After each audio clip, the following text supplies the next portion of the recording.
que tienen en común un pianista asesinado injustamente, una enfermera perdida en los rituales vudú, un hombre con un jetpack enfrentando marcianos, unos muertos hambrientos en una casa rural y una plaga tecnológica en el campo inglés. A simple vista poco, pero cuando miramos más de cerca, descubrimos un vínculo oscuro y fascinante. Los zombies, no solo como cuerpos que caminan, sino como metáforas vivas de nuestros miedos, nuestras culpas y nuestras fantasías de justicia. ¿Y si los muertos volvieran no solo para aterrar, sino para revelar lo que preferimos esconder?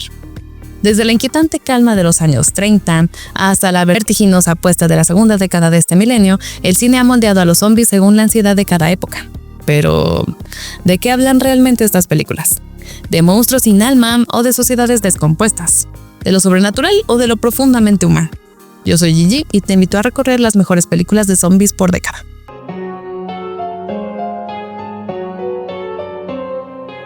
Una figura trágica, una injusticia letal y un regreso de ultratumba que plantea una pregunta imposible, que se encuentra más allá de la muerte. ¿Y se puede volver con sed de justicia? The Walking Dead no es simplemente otra película con un título inquietante y la presencia espectral de Boris Karloff. Es un rompecabezas moral envuelto en un thriller sobrenatural que deja al espectador cuestionando la línea entre venganza y redención. ¿Pero realmente estamos ante una historia de horror o algo mucho más humano? John Ellman, interpretado por Boris Karloff, es un pianista de alma noble marcado por un pasado trágico. Es condenado injustamente por un crimen que no cometió, utilizado como chivo expiatorio por una élite corrupta que domina la ciudad desde las sombras. Ellman es enviado a la silla eléctrica sin que nadie levante la voz por él. Sin embargo, la historia no acaba ahí. El científico Dr. Evan Beaumont, fascinado por los misterios de la vida después de la muerte, lo resucita con un corazón mecánico, despertando algo más que carne, un alma rota que vaga entre dos mundos. Lo que sigue no es una carnicería desenfrenada ni un desfile de monstruos, sino una serie de muertes misteriosas donde los verdaderos villanos se enfrentan a su propia conciencia. Karloff, en un rol silenciosamente devastador, no busca venganza en el sentido clásico. Más que castigar, parece revelar, obligando a cada uno a enfrentarse a su culpa.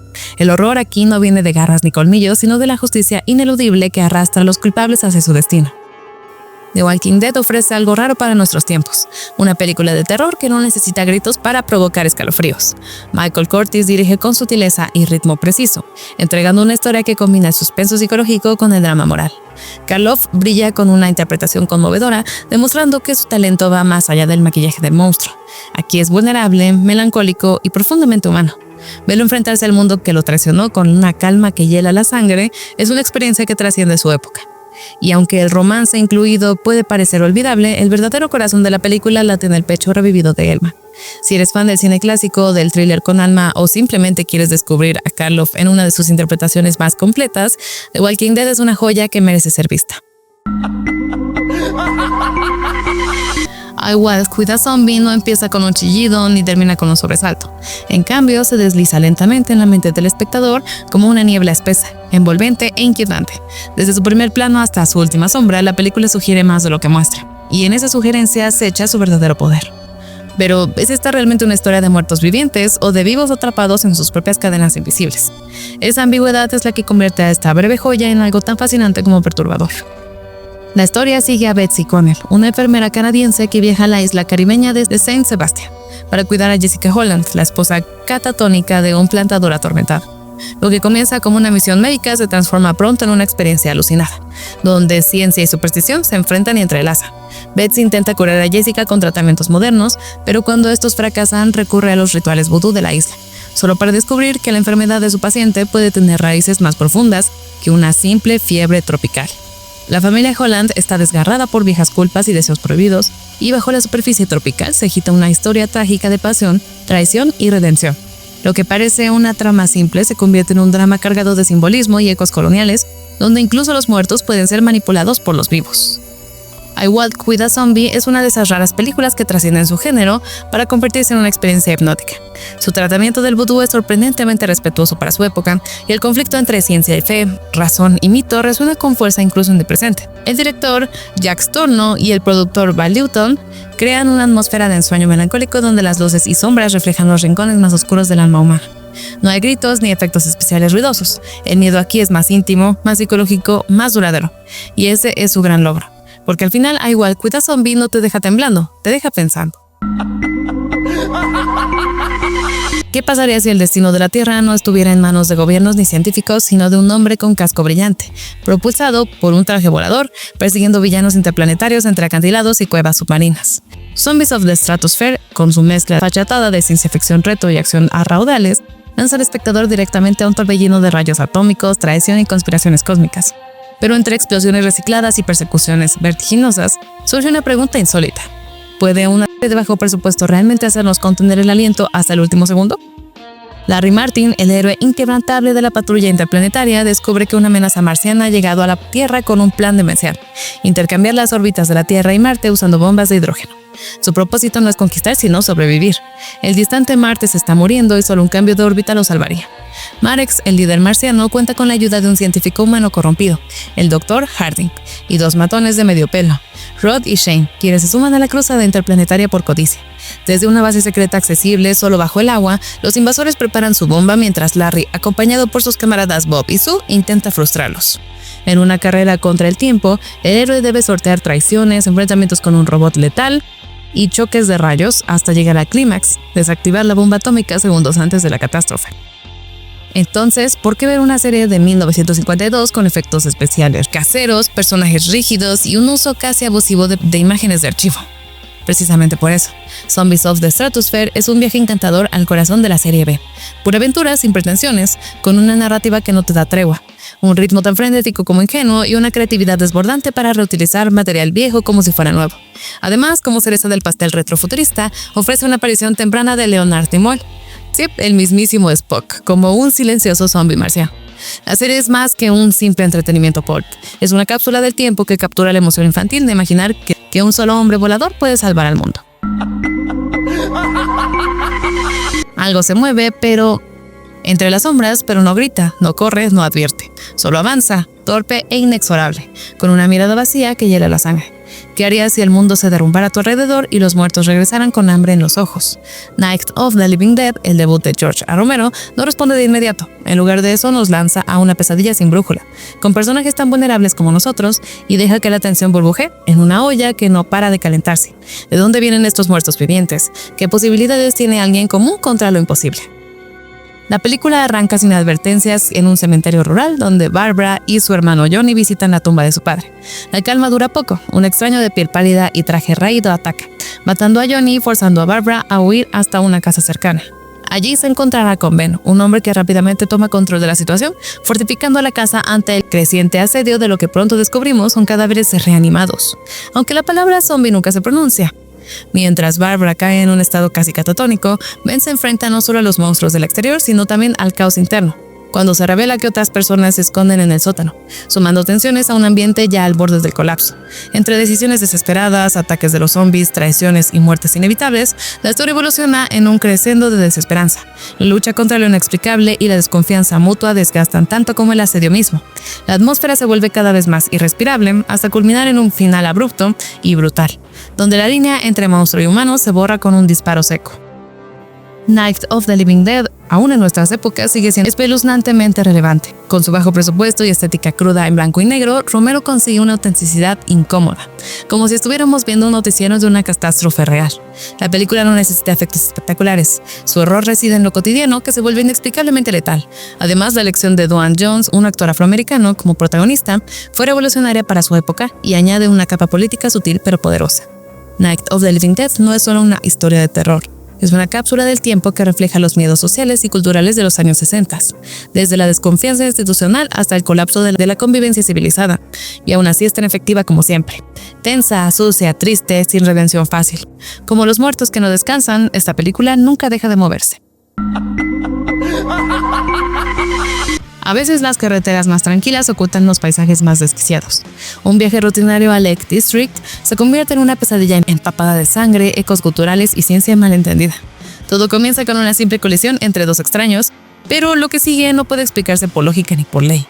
¿Qué es lo que realmente está trayendo a los muertos de vuelta y qué quieren ahora que caminan otra vez? Let the Sleeping Corpses Lie, también conocida como The Living Dead at Manchester's Morgue, arranca con el tipo de accidente que cualquier viajero teme: una motocicleta arruinada y una parada no planificada. George, moderno rebelde inglés, termina compartiendo camino con Edna, una joven que busca visitar a su hermana. Pero a medida que se adentran en el campo, el paisaje idílico muta en un campo de pruebas del infierno.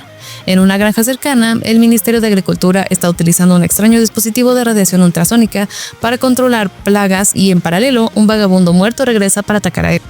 La amenaza crece sigilosamente. Muertos que no aparecen en fotos, criptas vacías, cuerpos descompuestos que colaboran entre sí. La ciencia ficción se mezcla con el horror cuando se revela que estos zombies no solo caminan, sino que piensan y cazan. Mientras los protagonistas intentan advertir a las autoridades, se topan con escepticismo, una investigación criminal en su contra y una última noche en la que el fuego, los gritos y la sangre decidirán su destino. Lo que hace que esta película de 1974 destaque entre el ejército de imitadores de Night of the Living Dead es su audaz mezcla de horror atmosférico, crítica social y realismo sucio. George Grau dirige con un ojo europeo agudo, más preocupado por el ambiente que por los sustos baratos, y logra momentos inquietantes sin depender de efectos especiales exagerados. Los zombies más fuertes y colaborativos de lo habitual emiten ruidos extraños y parecen arrastrar consigo una maldición tecnológica más que mágica, lo cual aleja de los clichés del género. Las actuaciones, sobre todo de Ray Lovelock como George y Arthur Kennedy como el inspector irascible, anclan la historia en un tono sombrío y creíble. No es una película para quienes buscan acción frenética o terror inmediato, pero sí una experiencia macabra y única para quienes disfrutan de los rincones más lúgubres del cine de culto. Que tienen en común una cabaña maldita, una cortadora de césped, una Londres vacía y un tren sin frenos. No solo la presencia de zombies, es la forma en que estas películas exprimen nuestros miedos más profundos. ¿Y si tus amigos se convirtieran en monstruos? ¿Y si el amor tuviera que abrirse paso entre vísceras? ¿Sobrevivirías a un mundo donde la amenaza más grande no son los infectados, sino los humanos? Prepárate para sumergirte en un viaje sangriento, frenético y profundamente humano por el corazón palpitante del cine de zombies. ¿Estás listo para mirar el horror y no parpadear? Pero antes de pasar a las siguientes películas, te invito a suscribirte al canal si aún no lo has hecho, ya que todos los días les traemos videos sobre la cultura geek. Y si te preguntas cómo puedes ayudar a que sigamos creciendo, es muy fácil, un like siempre ayuda mucho, y por supuesto dejar un comentario para alimentar el algoritmo contribuye a que más gente siga llegando. Hay películas que no piden permiso, simplemente te agarran por el cuello y te arrastran al horror más viscoso y delirante sin dejarte respirar. The Evil Dead es una de esas criaturas cinematográficas. Una cabaña remota, un grupo de amigos y un amigo maldito bastan para desatar una pesadilla que no entiende de reglas, misericordia o sentido común. ¿Qué ocurre cuando la carne y el alma se corrompen al unísono y el bosque mismo conspira contra ti? La historia es sencilla pero efectiva. 5 jóvenes se dirigen a una cabaña en el bosque para un fin de semana de diversión. Pero al descubrir el Necronomicon, un libro antiguo encuadernado en piel humana y lleno de encantamientos oscuros, y reproducir una grabación con los conjuros en voz alta, despiertan una fuerza demoníaca ancestral. Uno a uno, los personajes son poseídos por espíritus malignos que los obligan a mutilarse y atacar a sus amigos con una violencia tan gráfica como imparable. Ash, el menos heroico del grupo, se convierte en el improbable protagonista, obligando a enfrentarse no solo a sus demonizados amigos, sino también a la creciente locura del aislamiento, la culpa y la muerte que se niega a quedarse quieta. Las posesiones son brutales, los cuerpos se retuercen más allá de la lógica, y la sangre, la pus y los gritos fluyen sin pausa, como si la película misma estuviera poseída. The Evil Dead, hoy, más de 40 años después de su estreno, sigue siendo una lección magistral de cómo el ingenio puede superar al presupuesto. Con cámaras montadas en tablas de madera, efectos prácticos grotescamente creativos y una banda sonora infernalmente eficaz, Sam Raimi demuestra que la imaginación y el entusiasmo juvenil pueden crear una obra que se siente tanto amateur como visionaria. Es cierto que ha envejecido con ciertas manchas, especialmente en su tratamiento desigual hacia sus personajes femeninos. Pero su impacto visual, su atmósfera febril y su capacidad de incomodar al espectador siguen siendo impresionantes. Y aunque hoy muchos vean en Ash a un icono del cine de terror, The Evil Dead nos recuerda que al principio fue solo un joven tembloroso tratando de no perder la cabeza en un infierno con forma de bosque. ¿Qué pasaría si la película más sangrienta de la historia también fuera una comedia romántica? Puede parecer una contradicción imposible, pero Dead Alive, también conocida como Brain Death de Peter Jackson, no solo lo hace posible, lo hace inolvidable. En sus primeros minutos, la película ya ha cortado extremidades, derramado litros de sangre y presentado a una criatura grotesca envuelta en misterio. Pero no es solo eso, hay algo más. Una historia tierna, casi inocente, que se asoma tímidamente entre la marea de vísceras. ¿Cómo puede sobrevivir una historia de amor en medio de tanto caos? Ambientada en la Nueva Zelanda de los años 50, la trama sigue a Lionel Cosgrove, un joven bocado que vive bajo el yugo de su posesiva madre. Cuando se enamora de Paquita, una gitana española que cree haber visto su destino en él, las cosas parecen mejorar hasta que su madre es mordida por un mono rata de Sumatra durante su visita al zoológico. A partir de este momento comienza una escalada de locura zombie que Lionel intenta controlar con tranquilizantes, secretos y una negación absurda. Pero no se puede esconder un apocalipsis en el sótano por mucho tiempo. Pronto hay un sacerdote que pelea como ninja, bebés zombies incontrolables y un tío chantajista que logra una fiesta justo antes del infierno. Cuando todo explota, Lionel debe tomar las riendas y una cortadora de césped para enfrentar no solo a los muertos vivientes, sino a su propia represión. Dead Alive no es solo una película, es una experiencia excesiva, grotesca, cómica y extrañamente conmovedora. Jackson juega con los clichés del género como un niño con plastilina y nos entrega algo único, una carnicería con corazón. La sangre fluye como en Evil Dead 2, pero el romance florece como en una comedia vintage. Si logras ver más allá del vómito, los intestinos parlantes y las criaturas imposibles, descubrirás una sátira salvaje sobre la dependencia materna, la valentía que surge del amor y el poder liberador del ridículo. En un mundo lleno de zombies genéricos, Dead Alive sigue siendo un estandarte del absurdo sublime. ¿Qué harías si despertaras en una ciudad completamente vacía, sin rastro alguno de vida humana y tus únicos compañeros fuesen los ecos de un caos que ya pasó?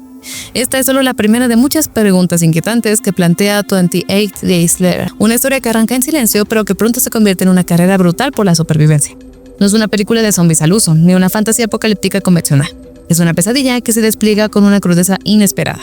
¿Qué es peor, el virus o los humanos que quedan? La historia comienza con un acto de compasión mal dirigida. Activistas por los derechos de los animales irrumpen en un laboratorio de Cambridge y liberan a unos chimpancés infectados con un virus experimental de ira. El resultado es catastrófico. 28 días después, Jim, un mensajero de bicicleta, despierta de un coma en un hospital de Londres para descubrir una ciudad fantasmal. Pronto se une a Selena y otros sobrevivientes, recorriendo las ruinas del Reino Unido en busca de refugio. Pero lo que encuentran es aún más perturbador. La supuesta salvación ofrecida por un grupo de soldados en una remota mansión se convierte en un infierno de control, abuso y desesperanza. La tensión crece mientras Jim pasa de ser un testigo impotente a un actor decisivo en una batalla desesperada, enfrentando no solo a los infectados, sino también al lado más oscuro de la humanidad.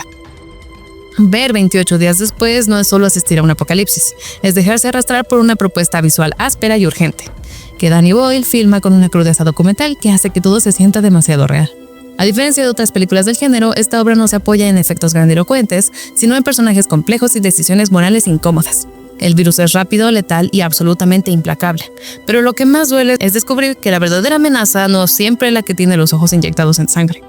Es una película que incomoda, que remueve y que en sus mejores momentos plantea las más inquietantes de las preguntas. ¿Cuánto de nuestra humanidad sobreviviría al fin del mundo?